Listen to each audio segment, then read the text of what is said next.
Mr. Dragan Primorac, Professor Dr. Science Dragan Primorac, MD, a distinguished Croatian physician and scientist. Mr. Dragan has a really remarkable biography. He's giving his knowledge through all the world, from America to China. He will speak with us for a little bit, I think for 1 hour, maybe, yes. He's a person who inspires us, and he will talk with us about how is no room for small dream. Am I right? Thank you. Please give big applause for Mr. Dragan.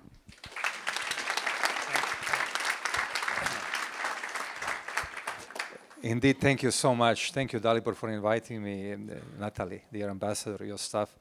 Really very happy to have you all here. Indeed, alumni and everyone who is here. You know, my mission is very difficult today, to tell you what is really happening in the field of the medicine, forensic genetics, and so on, in about 50 minutes or 55 minutes. But what I'm going to tell you, it's a little bit a different approach. That's actually what I'm giving speeches to my students worldwide in the United States, Israel, everywhere, with a very unique title, No Room for Small Dream.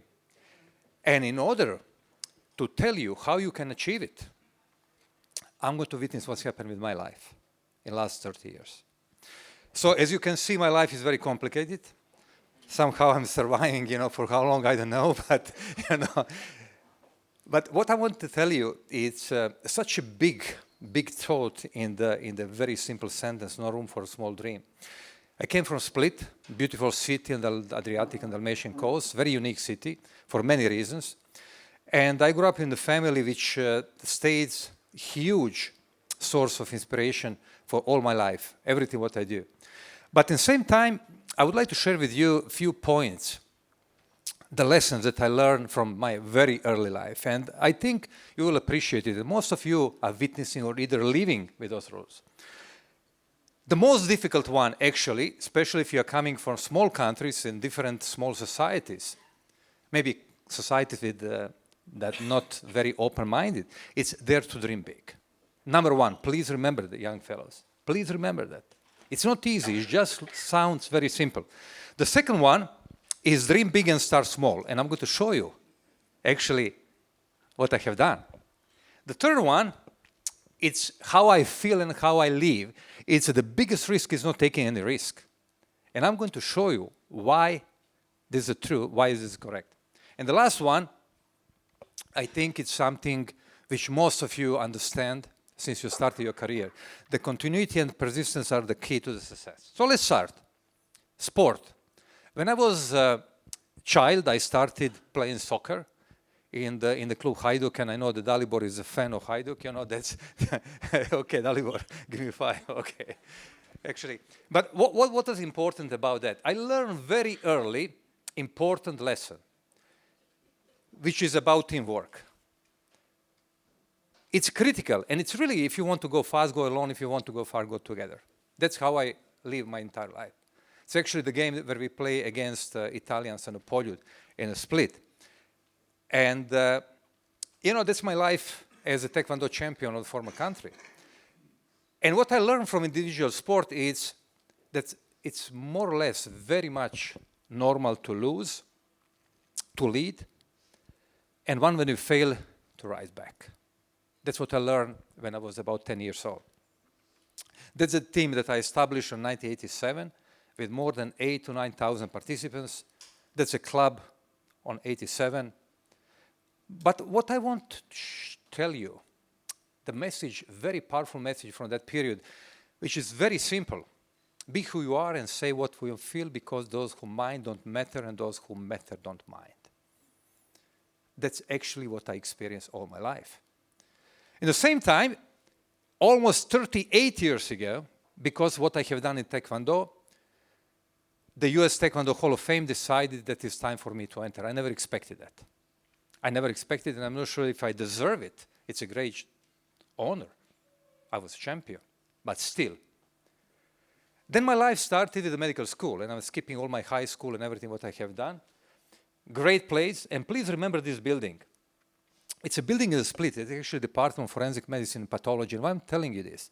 So this picture is coming from 1987, And this building changed the world in the field of the medicine. And if somebody told me during this period, I'll tell you, are crazy.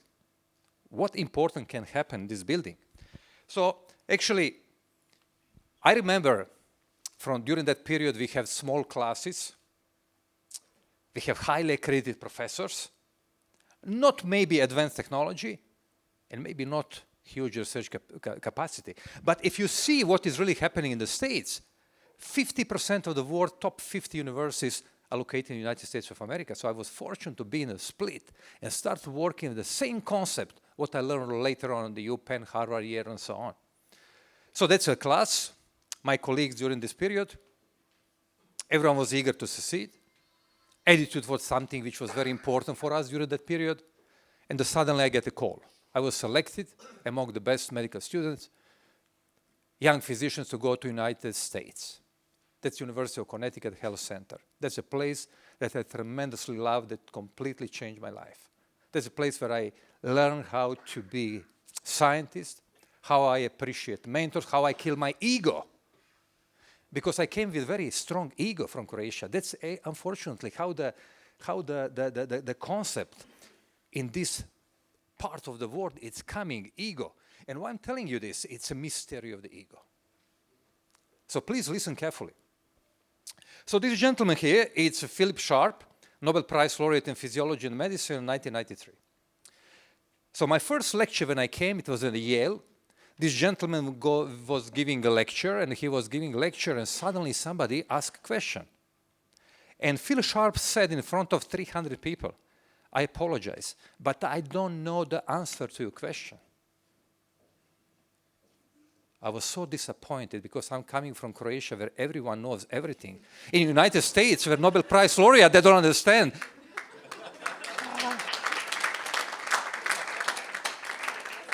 And I said, oops, something is wrong.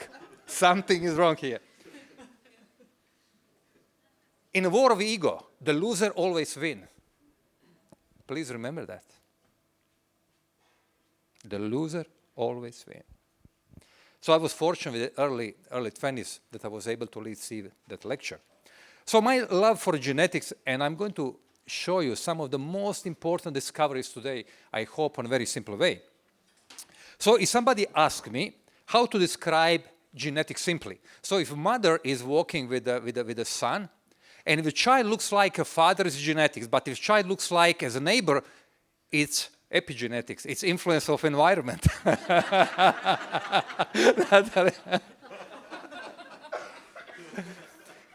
But anyhow,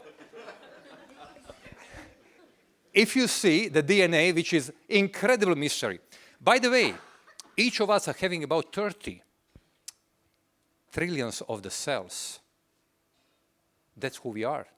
But it's a big mystery because we are having about 37 trillions of bacteria in our body. So the question, are we more bacteria than a human? And it's an entire area of the medicine trying to answer those questions. But you see how big DNA is. You know, one cell about 2 meters long, but if you see all our cells, 30 trillion, are having DNA long as twice the diameter of the solar system. So one of the huge dilemmas is, why we are not getting cancer every day? Because we are having so many mutations. And if you see what is happening, it's estimation that every individual cell can suffer up to the 1 million DNA changes per day. It was a huge mystery. Which mechanism is helping us to correct those? So the very close friend of mine, Phil Sharp, was the pioneers in the field. And then Paul Modrich, who won Nobel Prize 2015, very dear friends, we discussed for hours, days, nights, and everything. So he's the one who won Nobel Prize because he understood, and he's the first one who explained the mechanism, what we call DNA repair mechanism, which was a huge discovery. What is great about this gentleman, his family left Croatia about 150 years ago. He never was in Croatia, but he's coming from the same village where the Luka Modric is coming from.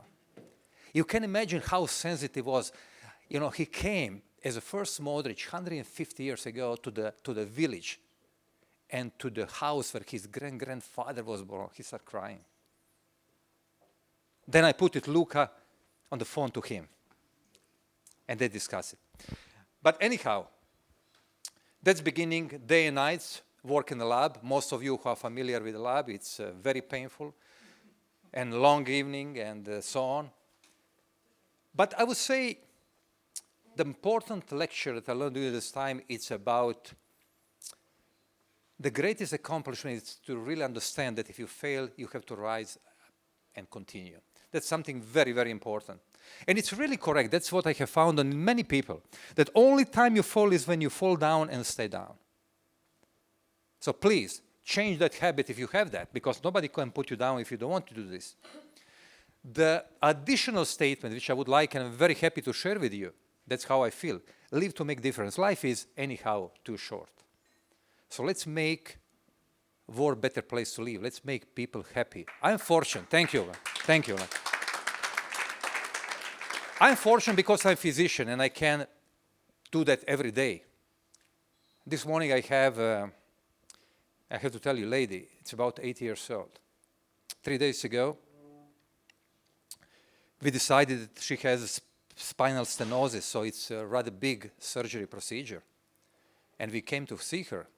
She told me in front of everyone, said, Professor, please, if something goes wrong, please don't help me. I think my time passed and I'm ready to die before the surgery. Everyone was quiet. I came to her and I hugged her and I said, you're not going to go on the surgery if you don't promise me right now that third day after the surgery, you and me are going to walk in the hospital and have a tea. She promised me. Today we had a tea.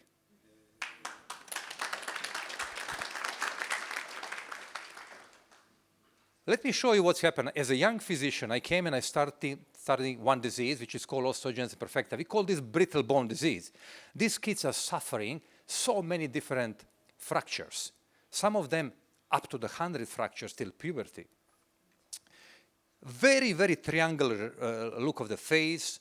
As you can see, the fractures and what we call its dentigenesis imperfecta, blue scleres and so on. During that time, you can imagine, after 50 years, my group went in a completely different direction than anyone else. And as a young physician, I was able to witness that we found mutation describing this disease. After 3 years working day and nights. So that's little letter here, which is a GT, changing to 80. One letter change the outcome, and this child has a disease.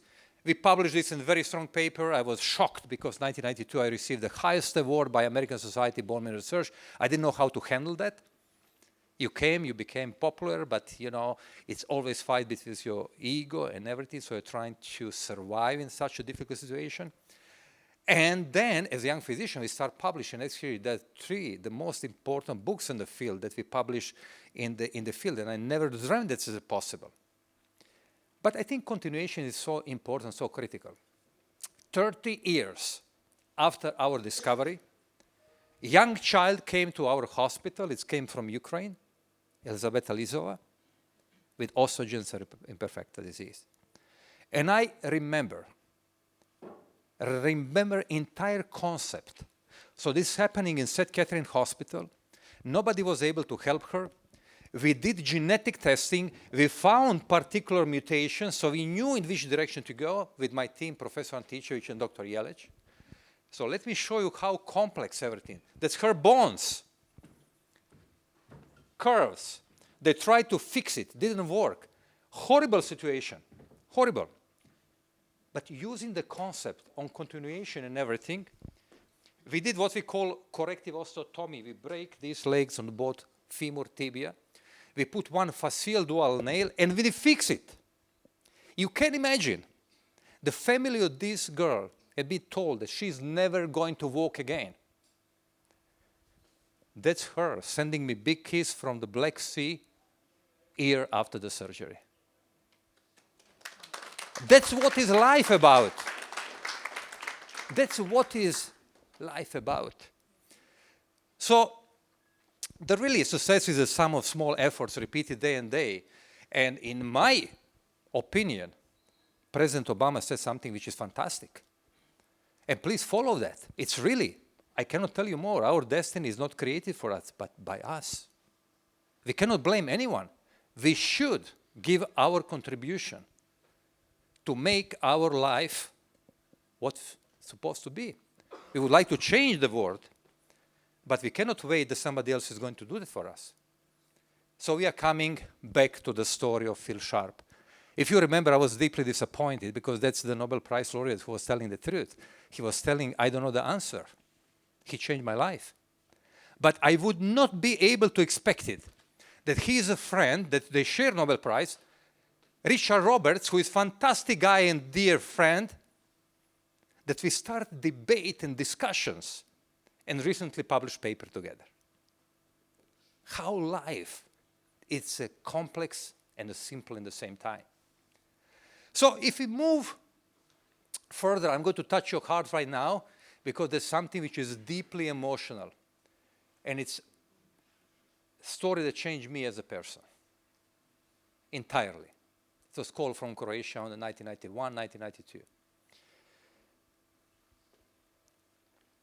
During that time, I was thinking that my life and my scientific everything, what I'm doing is the most important, but I realized after receiving call from Vukovar, from Split and some other places, that I have to do things differently in my life.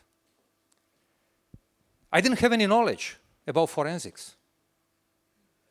I've been trained to be a physician, and I started working in a genetic laboratory to become pediatrician.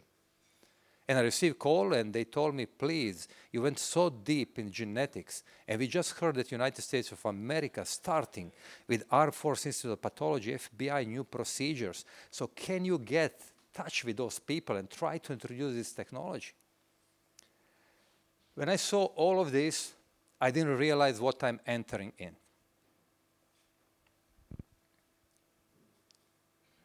We have lack of knowledge and technology, but because of our scientific approach, experience, I knew in which direction we should go. So that's every time when I am appearing on the media, doesn't matter where, I'm always underlying, and you will see in a few minutes, the critical and important role United States of America had, that we build the system in forensic science, what we have today in Croatia. And please follow what I'm going to show you. So that's how they called during the time, US Dream Team, Connecticut State Police, Director of the Avdil, Moses Shenfield, Henry Lee, Haskell Pitlock, and Michael Baden, who did the autopsy of the President Kennedy, Martin Luther King. That's our work during the time in the Avdil, working in the United States Army. And indeed, we didn't have enough knowledge. It was very difficult to conclude in which direction to go because you always have to have more evidence than speculation. Because I knew during that time that if I get enough DNA, that I may have identity of the person. But the problem is, it was just beginning of the DNA revolution. Today it's easy. Today, if I have this glass and if I drink, I don't need more than 5 to 6 cells, and I'll be able to identify the person who was drinking. But during that time, please, we were pioneering completely new field. So I remember this day that I was flying from Connecticut to New York, getting friends from New York State Police, Connecticut State Police, FBI, United States Army. So we flew to Zagreb, then we took with a plane, with the actually helicopter, to incredible mission. We've been warned that they'll be shooting at us. I was not sure. So we are trying to see where we are going to land. But during that time, we have big case in the United States of America, which is O.J. Simpson trial. And one of these guys who was handling that case was Henry Lee. That's, by the way, you know, when we've been involved in the case, that's O.J. Simpson message, Dragan, peace to you, from the prison. No. Yes. Yeah.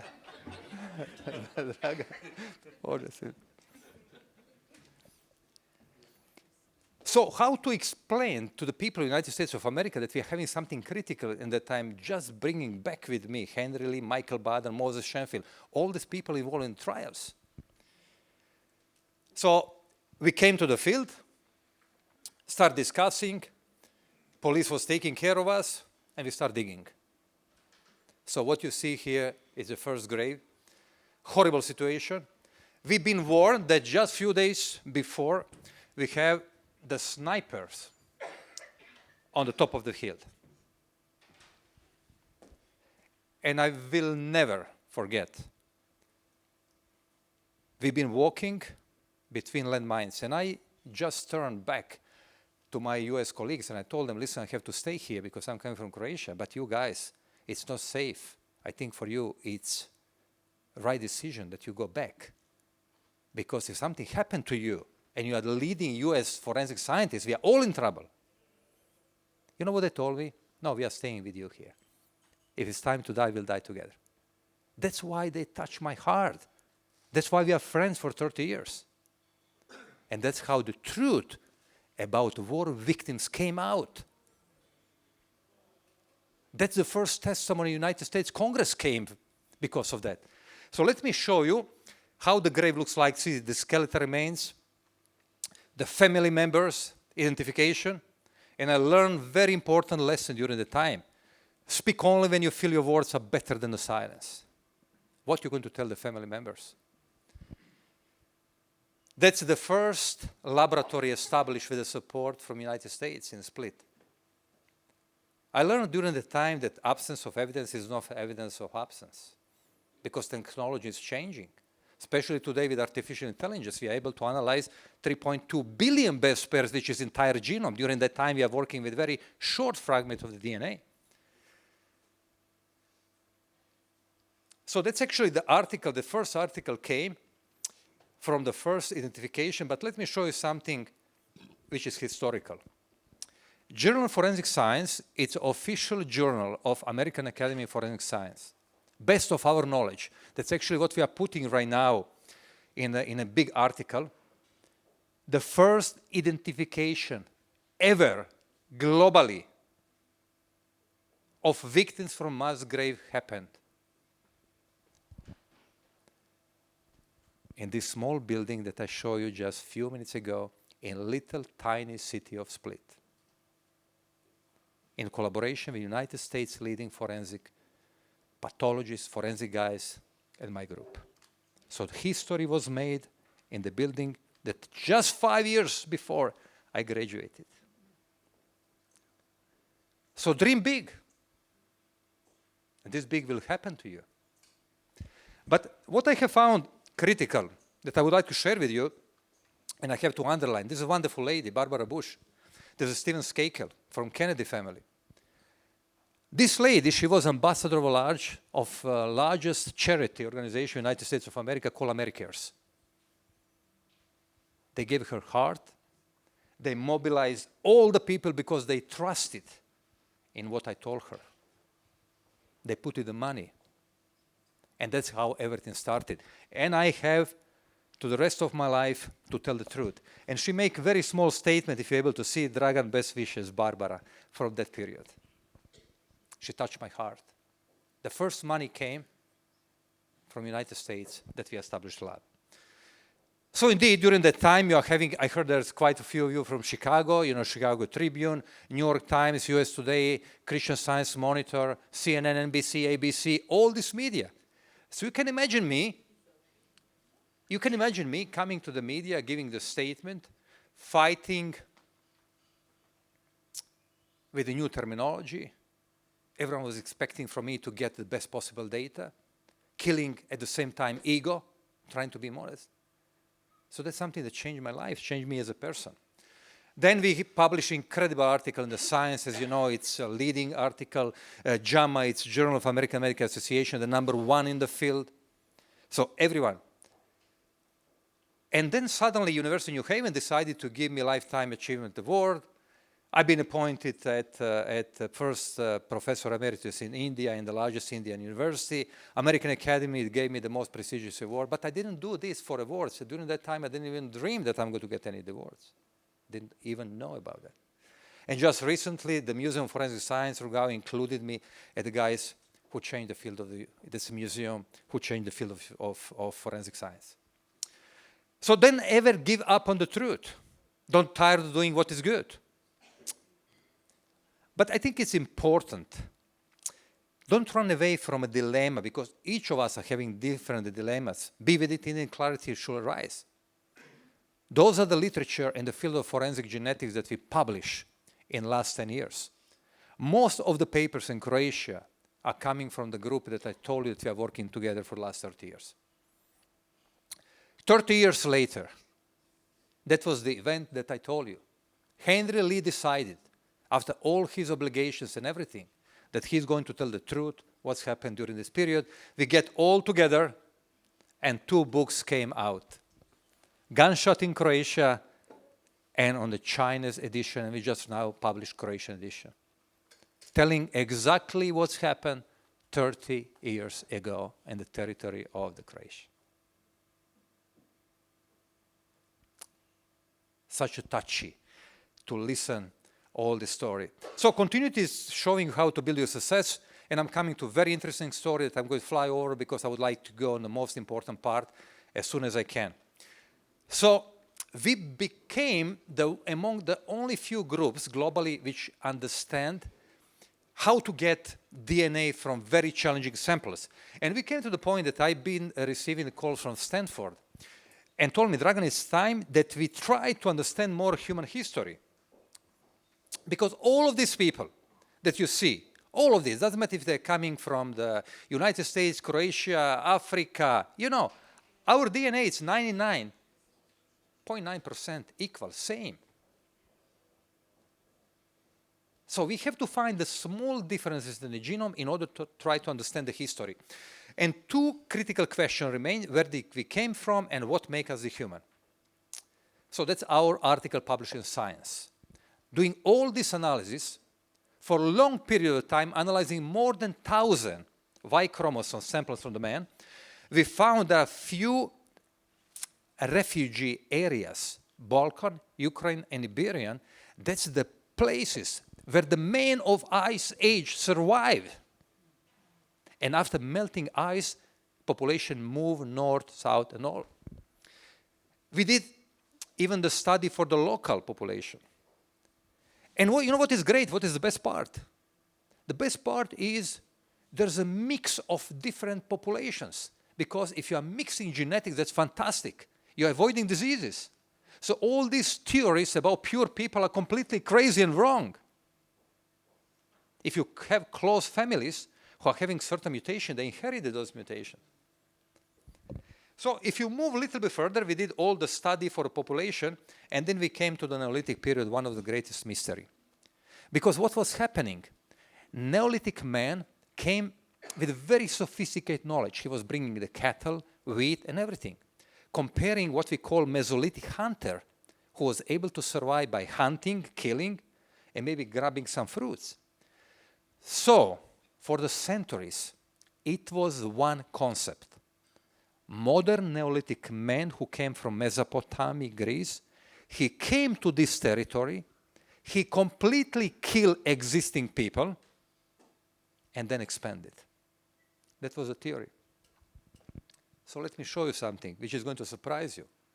When we did that study, we showed that is not the case.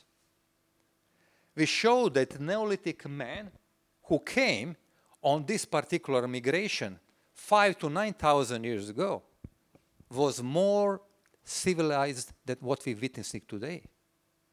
You know what they did? They just came, they brought knowledge, technology, and they integrated with the local population, and there is no more than 15% of the genes coming from Neolithic period. So I think some crazy world leaders today which are attacking different countries should be embarrassed, because Neolithic men behaving much more civilized than what they're doing today.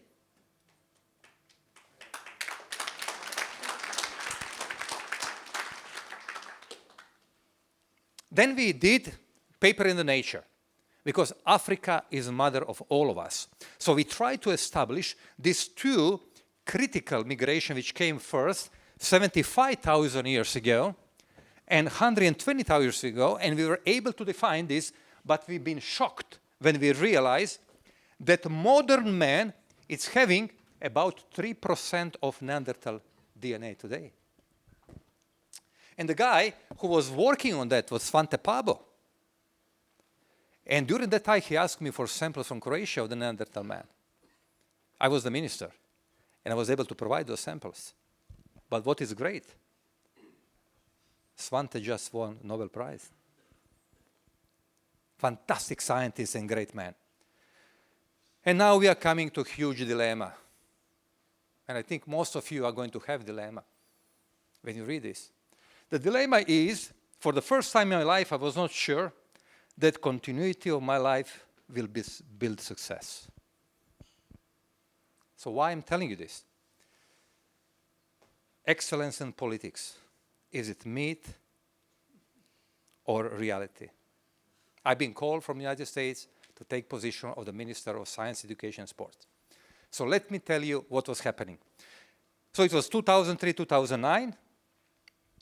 And I realized that Einstein was great when he was telling insanity is doing the same thing over and over again, expecting different results. And at the same time, I think Oscar Wilde says something. Whenever people agree with me, I always feel I must be wrong. You can imagine. I came as young minister, everyone telling you how smart you are, how gorgeous you are. And you know that everyone is lying you. Okay, maybe I'm little. So what was happening is the following. I realized that in politics, the moment you open your mouth, you tell the world who you are. Better shut up if you don't know what you're talking about. At the same time, that's a place where I grew up with my brother. I would not believe that as, during the time as a child, that on next place to my house, I'm going to build as a minister, one of the greatest universities in the region. It's a split university, because what I said to the prime minister this time, give me open hands. If I fail, you're not going to fire me, I'm going to leave by myself. So we've been able to double the budget in a period of 6 years from 1 to 2 billion. That's split university, but that's not all. I realized that Croatia is not strong if only Zagreb is strong. So I start building universities in Dubrovnik, in Rijeka, in Osijek. So increase the number of students tremendously. If you see those numbers, if you see everything what's happening, I'll just tell you something which is critical. For a short period of time, of the 10 years, we've been able to increase the number of the people with university degree from 7 to 19%. There's a huge project called From the Brain Drain to the Brain Gain, which is, I think, great interest of you. I was able to bring about 160 leading scientists from all around the world back to Croatia. We introduced 2 foreign languages as mandatories in primary schools. Built about 350,000 square meters of the spaces in universities. Built 350 schools. Introduced what we call SAT, All State Matura. We changed Croatia entirely.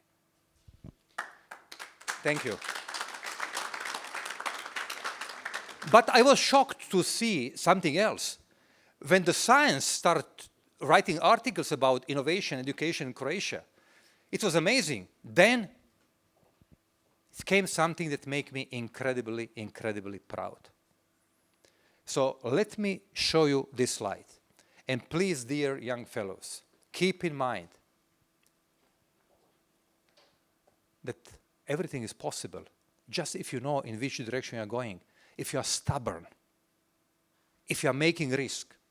When Newsweek came with the article and came that Croatia during the time after all these efforts came, and it was ranked on the 22nd education ahead of the 12 countries, US, Israel, Italy, Spain, from G20 group, which is creating about 80% of the world trade and economy.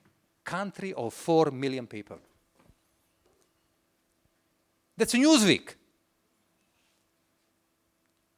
So dream big, Dalibor. It's a critical message, this slide. I will give you. Because if you don't have Croatia with educated people, Croatia does not have a future. No chance for the future. It's possible.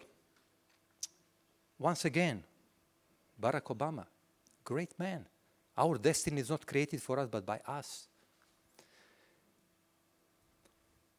That's my message. Always rely on your friends. We know who our friends are. I was shocked when President Bush visited Croatia.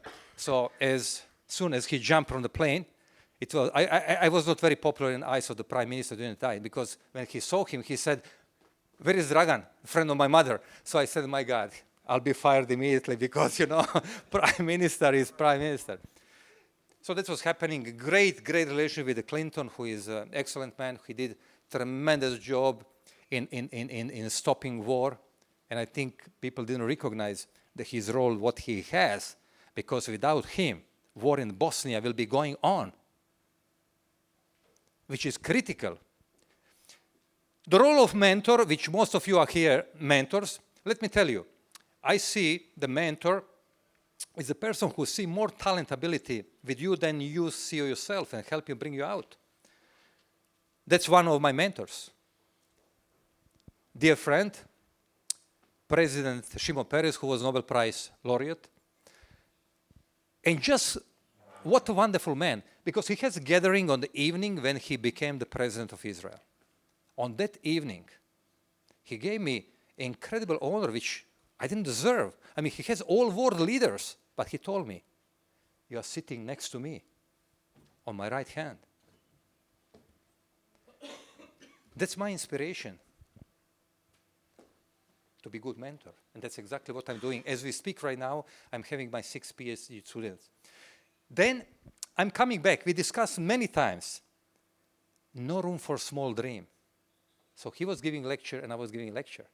He was telling about his dreams, that his son, Hemi, wonderful man. Just recently, I was with the President Herzog of Israel, and we are discussing same, how small nation can go further, streaming big. Mentor advice, think strategically, live to make difference. And my part is linked with Africa, in Botswana, which I love that country. I never saw more people smiling. I'm feeling sometimes embarrassed when you come to Croatia, people so serious, and you're coming to Botswana, everyone's smiling. But always give without remembering and always receive without forgetting. But at the same time, advice to the mentor, share your knowledge, it's a way to achieve immortality. And now we are entering to the story which is very close to my heart. Since I was a child, I was always thinking about medicine and to establish the hospital of the future.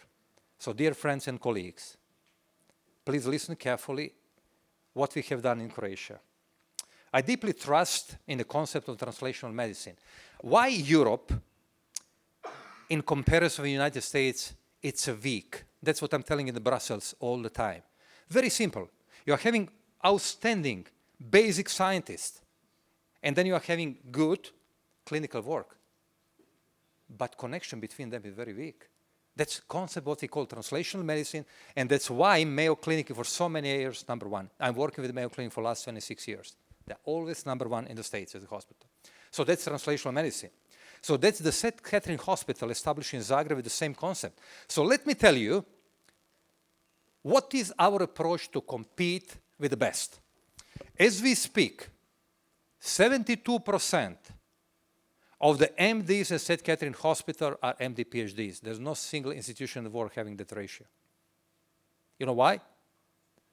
If not, we are not able to speak with the same language about translational medicine.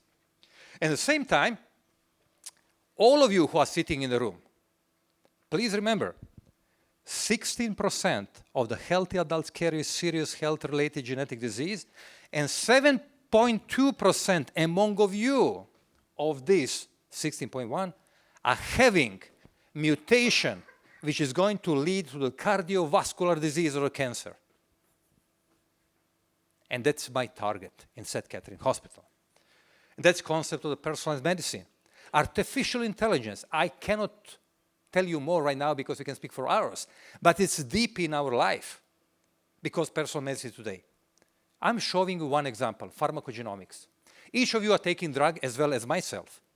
But did you know that article came 1998, only United States of America, 106,000 completely healthy people dying because what we call adverse drug reaction. You have any idea?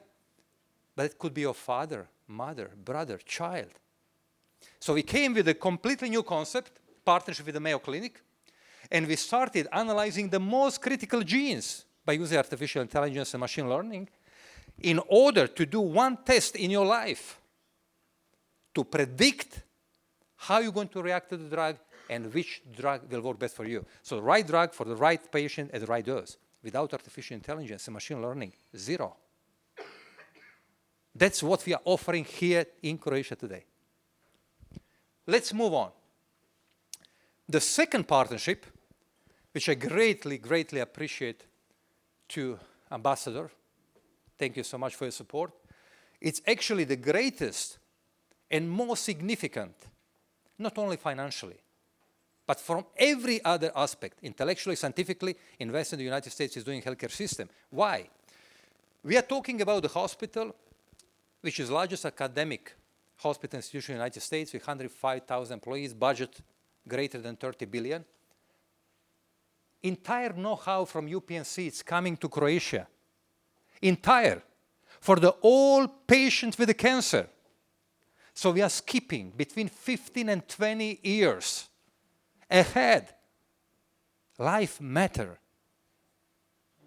Every single human being has a right to have the best possible treatment. So that's exactly what we are doing. It's Leslie Davis, CEO on the company. She's coming soon to Croatia. Then we move forward, and I'm going to end my lecture today in a few minutes after this. That's collaboration with Israel, and I'll tell you what we are trying to do. We are trying to grow organs from your own cells. Because all of this, the most prestigious US accreditation called Joint Commission was awarded to St. Catherine Hospital. We became the first hospital having completely, how can I tell, accredited system which is equal to the best United States hospital in small Croatia. Okay, as you know, we are official hospital, very proud of the Croatian national team. So we've been with them when they be second in the world, third in the world, and all of this. We are official hospital, Croatian Olympic Committee, Hajduk Split, Croatian Taekwondo national team.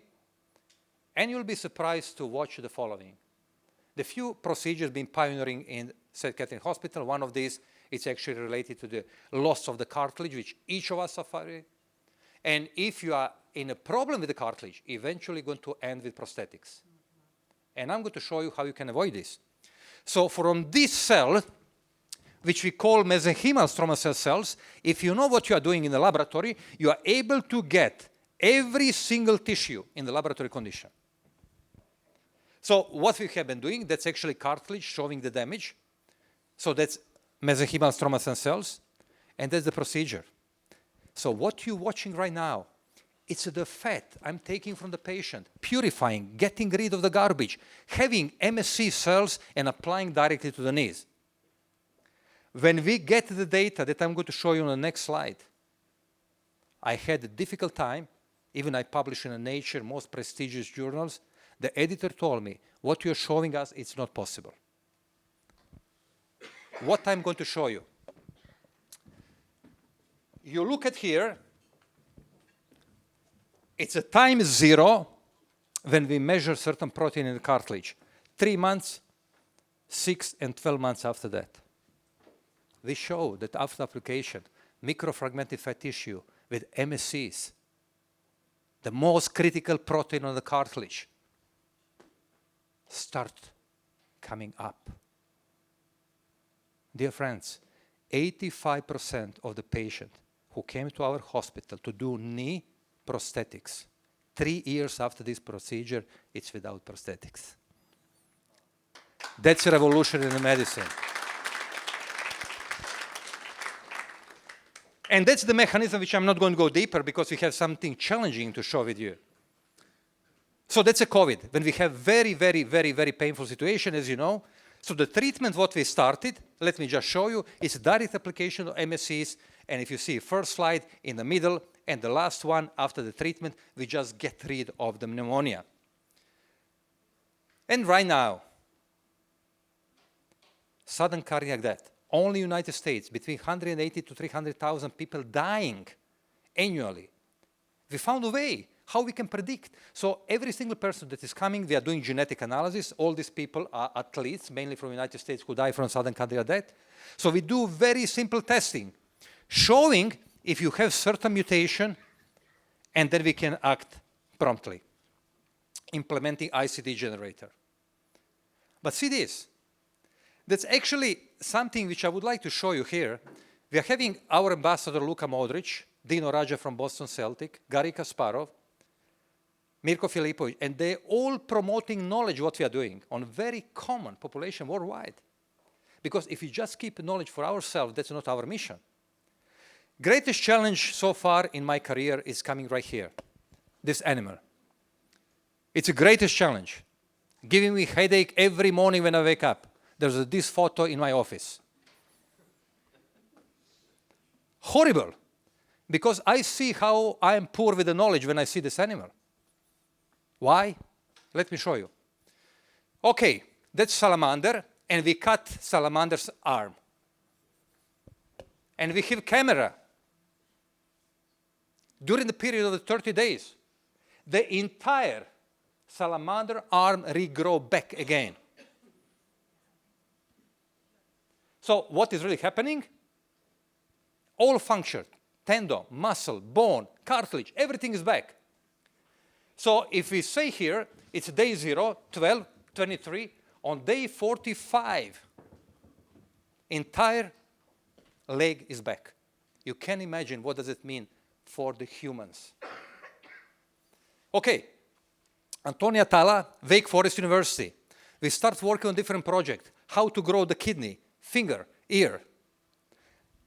Example of the bone that we grow, which is about 15 centimeters. And that's what I believe strongly. Next few slides, it's student education. The meaning of the excellence, it's actually minimum standard today. It's commitment, not an event. But what I see is something which is critical, that our students are going to bring the future for all of us. That story about Roger Bannister, because before him, everyone was telling it's impossible to run 1 mile under 4 minutes. He did it. Few months after him, few hundred people did it. So let's do it. My message, don't be afraid to take risk. Either you win or you learn. Never laugh to anyone's dreams. Most people maybe laugh on the early 90s of my dream. You only lose when you give up. Don't envy. Envy is the prison of the soul. Unfortunately, we all learn through this experience. The best way to predict the future is to create it. Time is limited. Let's do best with our time. So Croatia did so many positive things. That's a new medical school that we established in Germany with our knowledge. That's first generation of the students with Croatian know-how studying in Bavaria with Split University. Right now we have first 60 physicians. And continuity, let me just end with something very important. That's recognitions. Don't worry if you're not recognized, but strive toward of recognition, because it's very difficult to predict who will come to that position. Very difficult to predict. And now we are coming for our investment in the generation. I decided with Mayo Clinic 26 years ago to establish the series of the conference where all young best students will come to Croatia to study the best.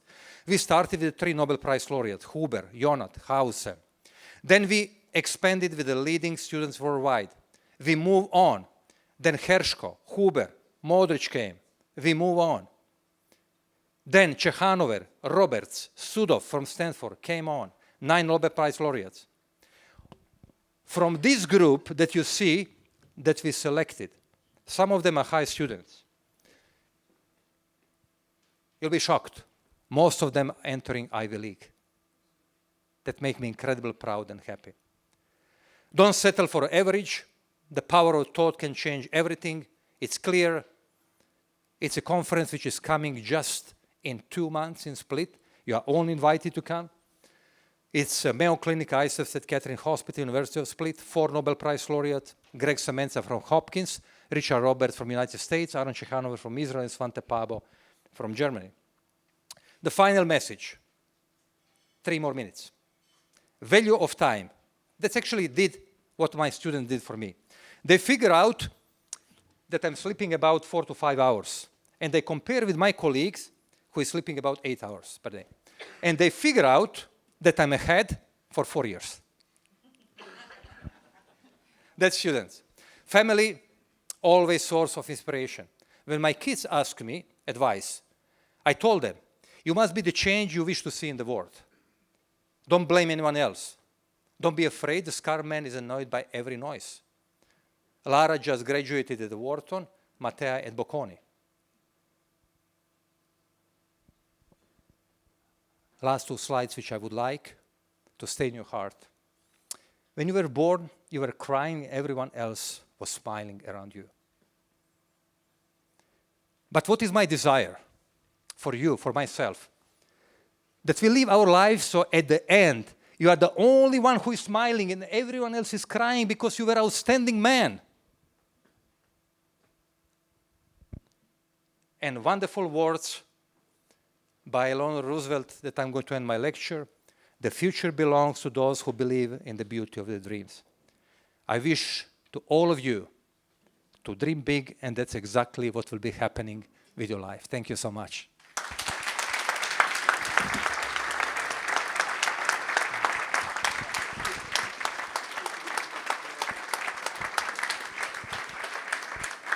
Thank you, Professor Primorac, for this wonderful and inspirational speech. Please, can we get another applause? Thank you.